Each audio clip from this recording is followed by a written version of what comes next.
This is Deepika Padukone, ये अमर है, मैं शाहरुख खान हूं, मैं अकबर हूं, ये जॉन है, ये एंथनी है.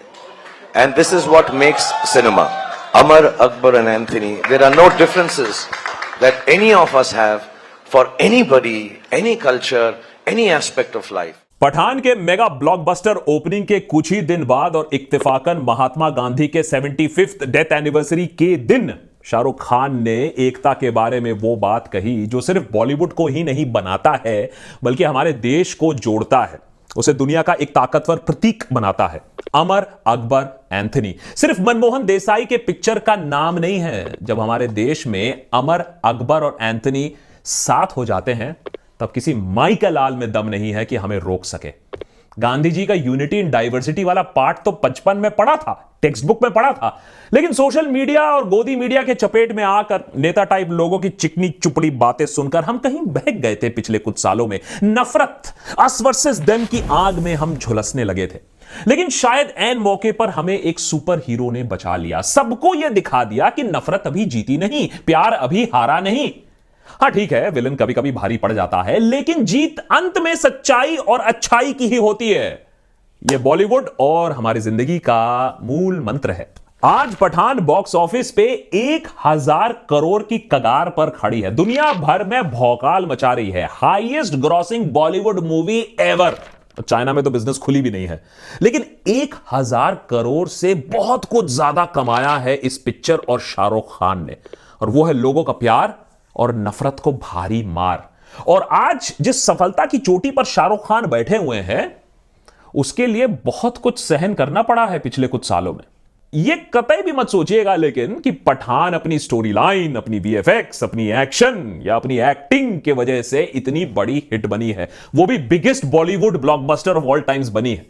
पठान एक पिक्चर नहीं है, पठान एक इमोशन है, और उसके सक्सेस के पीछे उन सैकड़ों लोगों का हाथ है जिन्होंने एक टिकट खरीदा और कहा बस, और यह नफरत की गुलामी नहीं करनी है, और यह धर्म के नाम पर बंटना नहीं है, और यह बॉयकॉट वाली चिंटूगिरी नहीं करनी है, और यह डर के ना घर में नहीं बैठना है. एक मूवी टिकट ही सही, लेकिन कहीं ना कहीं पठान नफरत के खिलाफ एक बगावत भी रही है. देशभक्त पर आज इस नफरत के खिलाफ बगावत को सलाम. ये एसआरके का जो इंडिया को लव लेटर है पठान, उसे सलाम. लेकिन पठान ने बॉयकॉट से ब्लॉकबस्टर का सफर तय कैसे किया? एक पॉपकॉर्न एक्शन मूवी इतनी बड़ी फिनोमिना कैसे बन गई? क्या पठान बॉलीवुड के खिलाफ ये जो नफरत की आंधी है उसे रोक पाएगी? जानेंगे आज के एपिसोड में. नेता टाइप आधा काम मत करो, सब्सक्राइब के साथ साथ बेल आइकॉन भी दबाओ. दुनिया भर में शाहरुख खान के अदाओं पर करोड़ों फिदा है, लेकिन मौजूदा सरकार को उनसे कुछ खास लगाव नहीं है. यह बात कभी छुपी नहीं है. 2015 का एग्जांपल ले लीजिए. शाहरुख खान ने सोशल मीडिया पर बढ़ते इंटॉलरेंस के बारे में 2 पंक्तियां बोल दी एक इंटरव्यू में. सत्ता के गलियारों में लगता है भूकंप सा आ गया. योगी आदित्यनाथ ने तो एसआरके की तुलना हाफिज सईद से कर दी. भारत को बदनाम करने वाले लोग अपनी वास्तविकता और अपनी औकात को भी समझेंगे. यानी अब भाजपा का नहीं बल्कि भारत विरोधी स्वर ही उठाना शुरू किया है. दुर्भाग्य से उस स्वर के साथ शाहरुख खान जैसे लोगों के भी स्वर मिले हैं. मुझे लगता है शाहरुख खान की भाषा में और हाफिज सईद की भाषा में कोई अंतर नहीं है. My name is Khan and I'm not a terrorist. Picture में वो जो भी डायलॉग बोल दे, उनके रियल लाइफ इंटॉलरेंस डायलॉग के बयान के वजह से लोग इंटॉलरेंट हो गए और उन्हें पाकिस्तान भेजने पर एकदम उतारू हो गए. उसके ऊपर पिछले कुछ जो उन्होंने मूवीज की वो बॉक्स ऑफिस में थोड़ी जीरो सी ही रही. उसके ऊपर पिछले साल उनके बेटे आर्यन को ड्रग्स रिलेटेड केस में फंसाने की कोशिश हुई. हालांकि मिला कुछ नहीं, लेकिन सोसाइटी ने बहुत थू-थू किया. जो बची खुची कसर थी वो nepotism debate, pandemic, boycott gang ने पूरी कर दी. लग रहा था कि 30 साल के राज के बाद बादशाह सलामत का तख्ता पलट होने ही वाला था. करीबन 5 साल के बाद पहली पिक्चर बड़े पर्दे पर, और पठान अगर फ्लॉप निकलती ना तो 26 जनवरी को एसआरके का करियर का ऑब्चुरी लिखने के लिए लोग बैठे हुए थे, कलम लेकर रेडी थे. और आज भले ही सोशल मीडिया में हजारों क्लिप्स आपको मिल जाएंगी, सिनेमा हॉल में लोग पठान पर झूम रहे हैं, खुशियां मना रहे हैं, लेकिन जनवरी के महीने में ऐसा लग रहा था कि लाल सिंह चड्ढा के बाद पठान का नंबर था पिटने के लिए. दीपिका की बिकिनी ने फिर आग में घासलेट डालने का काम कर दिया. मामला सडनली लव जिहाद का हो गया था. धार्मिक भावनाओं को ठेस पहुंची थी.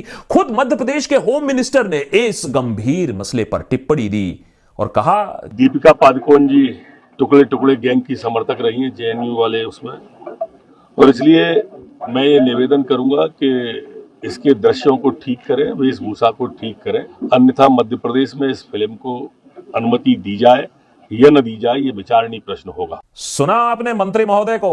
अब इस सब में दीपिका का जेएनयू जाना ही गलती नहीं था, शाहरुख खान का सरनेम ही सिर्फ गलत नहीं था।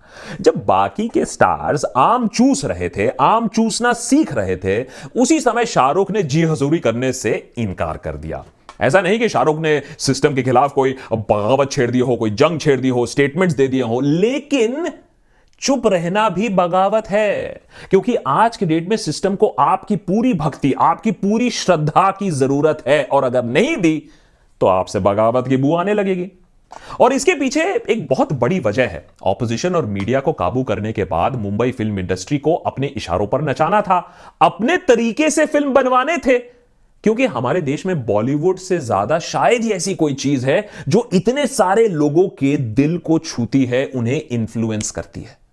गुजरात चल रहा है। वैसे शाहरुख खान ने अपनी जिंदगी अपने टर्म्स पर ही जी है, सर्कस और फौजी से लेकर आज के पठान तक, तो उन्हें काबू करना थोड़ा सा मुश्किल था। वैसे शाहरुख खान की पूरी लाइफ हिस्ट्री में यहां नहीं जाऊंगा, क्योंकि आज बात करनी है कि भाई बॉलीवुड का अब क्या होने वाला है और पठान इतनी बड़ी हिट क्यों बनी। लेकिन अगर शाहरुख खान की middle class boy to Mumbai बादशाह वाली स्टोरी में आप इंटरेस्टेड हैं, तो कुकू एफएम पर पूरी ऑडियो बुक है इस टॉपिक पर, सुन सकते हैं। सिर्फ यही नहीं, 10,000 से ज्यादा ऑडियो बुक्स आप एक्सेस कर सकते हैं। कुकू एफएम पर अब 2.3 मिलियन एक्टिव पेड सब्सक्राइबर्स हैं, और यहां इंग्लिश, हिंदी के अलावा रीजनल लैंग्वेजेस में भी आप ऑडियो बुक्स पा सकते हैं। और क्योंकि भाई वैलेंटाइंस डे का अवसर है, तो अगर आज आप कुकू एफएम को सब्सक्राइब करते हैं, then you get 60% off on the first month of Kuku FM. मेरे बोलने का मतलब है only 39 rupees for the first month on Kuku FM. बस करना आपको यह है कि नीचे दिए गए लिंक को आपको क्लिक करना है, कुकू एफएम डाउनलोड करना है, और कूपन कोड यूज करना है LOVE60। सारे डिटेल्स मैं नीचे दिए हुए हैं। Anyways, back to the story. अगर बॉलीवुड को, अगर सिस्टम को बॉलीवुड को गोदी में बैठाना था, तो ये जो सेक्युलर, प्रोग्रेसिव, इंक्लूसिव रूप है ना बॉलीवुड का, उसको तो त्यागना होगा। खान कम, विवेक अग्निहोत्री, अनुपम खेर, अक्षय कुमार, कंगना रनावत ज्यादा। और बॉयकॉट कॉल तक तो ठीक है, टू मच डेमोक्रेसी है, कोई बात नहीं। लेकिन ट्विटर के बॉयकॉट से ट्रेंड चले गया हॉल में तोड़फोड़ करने का, लोगों को धमकाने का, पिक्चर हॉल को घेराव करने का कि एंट्री ना हो पाए। बात यहां तक आ चुकी थी कि भाई पठान को फ्लॉप कैसे किया जाए। इस सब के बावजूद पठान इतनी बड़ी हिट कैसे बन गई? एक पाकिस्तानी जनरल जो भारत को बर्बाद करने पर तुला हुआ है, एक दीपिका पादुकोण जो कि एक ex-ISI स्पाई रूबीना है, एक जॉन इब्राहिम, ऐसा विलेन जो अपने गुड लुक से ही लोगों का कत्ल कर दे, और फिर Shahrukh Khan himself, cinema hall में छोड़ा गया एक अनाथ जिसको भारत मां ने पाला पोसा बड़ा किया। भाई मसाला मूवी के लिए तो ये सब ठीक है, लेकिन ये स्टोरी लाइन 50 बार पहले भी देखी हुई है। आधी जेम्स बॉन्ड पिक्चरें इसी स्टोरी लाइन पर ही बनी होती हैं। तो ना पठान को वीएफएक्स के लिए कोई अवार्ड मिलने वाला है, ना ओरिजिनल स्क्रीन प्ले के लिए अवार्ड मिलने वाला है। हाँ, डायलॉग और डांसिंग बिल्कुल झक्कास। शाहरुख खान ने पठान में कितना बड़ा रिस्क लिया, ये आप इस बात से अंदाजा लगा सकते हैं कि उन्होंने अपने रियल लाइफ पठानी रूट्स को रियल लाइफ पठान में दर्शाया है, और अफगानिस्तान में इस पिक्चर में उनको एक दिए गए नाम पठान को मूवी का नाम बनाया है। नाम है खान, मूवी का नाम पठान, दिल के तार जुड़े हैं अफगानिस्तान। अब इस माहौल में जहां अक्षय पृथ्वीराज बन रहे हैं, राम सेतु बचा रहे हैं, उस समय यह पठानबाजी करने की क्या जरूरत थी? सीधे सीधे राज बन सकते थे, झंडा हाथ में लेकर भारत माता की जय बोलकर काम चल सकता था। लेकिन शाहरुख खान ने पठान का रास्ता लिया, यह जानते हुए भी कि मूवी के नाम से ही बखेड़ा खड़ा हो सकता है। और ऐसे कुछ ऐसे लोग थे जिन्होंने यही करने की कोशिश की। इस फिल्म का टाइटल पठान क्यों रखा, और इस फिल्म में शाहरुख खान पठान की भूमिका क्यों निभा रहे हैं? लेकिन जो लोग बहुत चौधरी बन रहे थे, उनको अपनी मुंह की खानी पड़ी, क्योंकि पिक्चर सिर्फ 100 करोड़ पिक्चर सिर्फ 100 करोड़ नहीं 1000 करोड़ कमा रही है। और इस 1000 करोड़ की कहानी में बॉलीवुड को वो सबक सीखनी चाहिए जो वो इतना पिट पिटा कर भी नहीं सीखी है, और वो ये कि लोगों को सेल्फ मेड सक्सेस स्टोरी से बहुत लगाव है, चाहे वो पॉलिटिक्स की दुनिया हो, बिजनेस या फिर सिनेमा हो। शाहरुख खान बॉलीवुड में अल्टीमेट आउटसाइडर हैं और लोगों को शाहरुख खान की जीत में अपनी जीत दिखती है, हौसला मिलता है उनको। अरे अगर चाह हो तो एक दिल्ली का लड़का मुंबई फिल्म इंडस्ट्री पर 30 साल से राज कर सकता है, लेकिन शाहरुख खान के सक्सेस के बावजूद बॉलीवुड आज भी आउटसाइडर्स के लिए उतना ही बंद है। फिल्म के एंड में शाहरुख और सलमान खान आपस में बात करते हुए नजर आते हैं कि भाई 30 साल हो गए, अब टाइम आ गया है, नई पीढ़ी को आगे आने दे। लेकिन फिर उनको समझ में नहीं आता है कि कौन ऐसा काबिल है जो उन्हें रिप्लेस कर पाए। अब भाई देश का सवाल है तो उन्हें ही काम करना पड़ेगा। लेकिन एसआर के कुछ ही टाइम में 60 साल के हो जाएंगे, फिर क्या?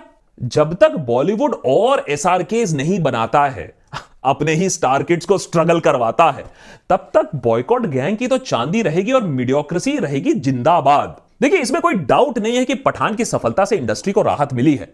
अब बताइए पिछले बार ऐसा कब हुआ कि कोई बंद पिक्चर हॉल एक पिक्चर के आने की वजह से खुल जाती है, धंधा करने लगती है, प्रॉफिट करने लगती है।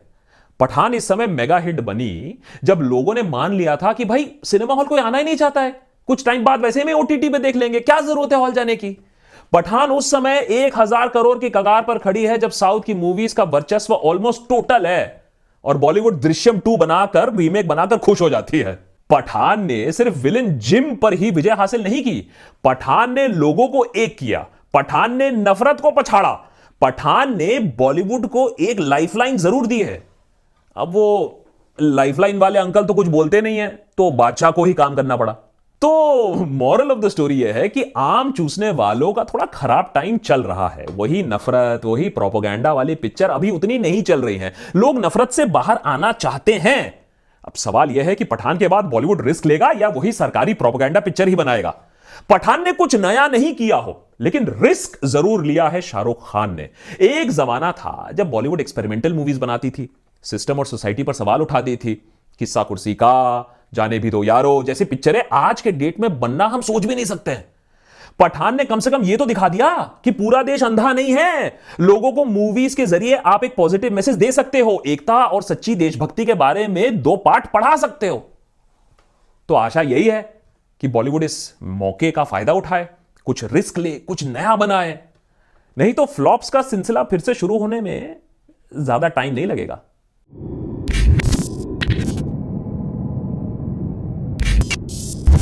Thanks to Kuku FM for making this Valentine episode possible.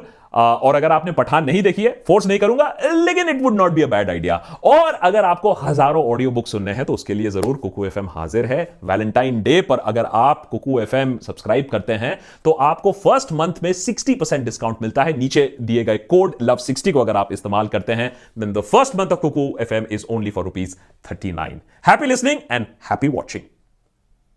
नेता टाइप आधा काम मत करो, सब्सक्राइब के साथ साथ बेल आइकॉन भी दबाओ।